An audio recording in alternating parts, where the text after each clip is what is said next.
IAS institute నిర్వహిస్తున్న all India scholarship exam pass అవ్వండి. 2 years ఫీజులో 50% మాత్రమే పే చేయండి. వెనక్కి తగ్గినట్టే తగ్గి మళ్లీ దూసుకొచ్చింది ఫెంగల్ తుఫాన్. నైరుతి బంగాళాఖాతంలో గురువారం వరకు స్థిరంగా కొనసాగిన తీవ్ర వాయుగుండం శుక్రవారం నాటికి పెను తుఫాన్గా మారింది. శుక్రవారం ఉదయానికి ముప్పు తప్పినట్టే కనిపించిన తర్వాత క్రమంగా తుఫాన్ రూపాంతరం చెంది 2 రాష్ట్రాలు ఒక కేంద్రపాలిత ప్రాంతంపై పంజా విసురుతోంది. తుఫాన్ స్వల్పంగా దిశ మార్చుకుని పశ్చిమ వాయువ్యంగా పయనించి శనివారం రాత్రికి మహాబలిపురం, కారైక్కల్ మధ్య పుదుచ్చేరి సమీపంలో తీరం దాటవచ్చని అంచనా వేస్తున్నారు.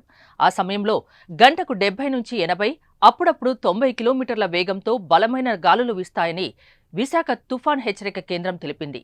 ఈ కారణంగా పలు జిల్లాలకు రెడ్ అలర్ట్ను జారీ చేసింది. తమిళనాడులో 12 జిల్లాల్లోనూ, ఆంధ్రప్రదేశ్లోని 4 జిల్లాల్లో రెడ్ అలర్ట్ జారీ చేశారు. ఆంధ్రప్రదేశ్లోని చిత్తూరు, నెల్లూరు, అన్నమయ్య, తిరుపతి జిల్లాలకు భారీ వర్షాలు పడతాయని అక్కడ రెడ్ అలర్ట్ని అధికారులు జారీ చేశారు.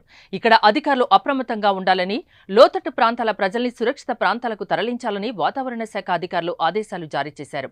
అలాగే శనివారం ఉదయం నుంచి ఆదివారం ఉదయం వరకు ప్రకాశం, కడప జిల్లాలో భారీ నుంచి అతి భారీ, అనంతపురం, శ్రీ సత్యసాయి జిల్లాల్లో అక్కడక్కడ భారీ వర్షాలు, దక్షిణ కోస్తా, రాయలసీమల్లో అనేక చోట్ల, ఉత్తర కోస్తాలో పలుచోట్ల వర్షాలు కురుస్తాయని తెలిపారు.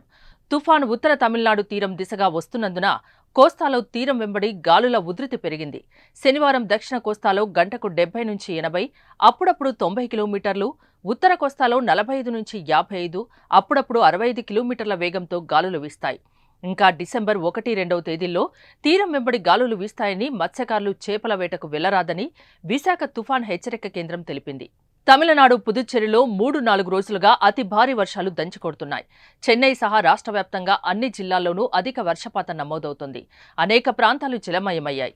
తిరువల్లూరు, చెంగల్పట్టు, కాంచీపురం, విల్లుపురం, కాళ్లకురచి, కడలూరు జిల్లాలు ఈ భారీ వర్షాల వల్ల అతలాకుతలమవుతున్నాయి. లోతట్టు ప్రాంతాలు జలమయమయ్యాయి. ఈ వర్షాల వల్ల తమిళనాడు, పుదుచ్చేరి ప్రభుత్వాలు పాఠశాలకు సెలవును సైతం ప్రకటించాయి.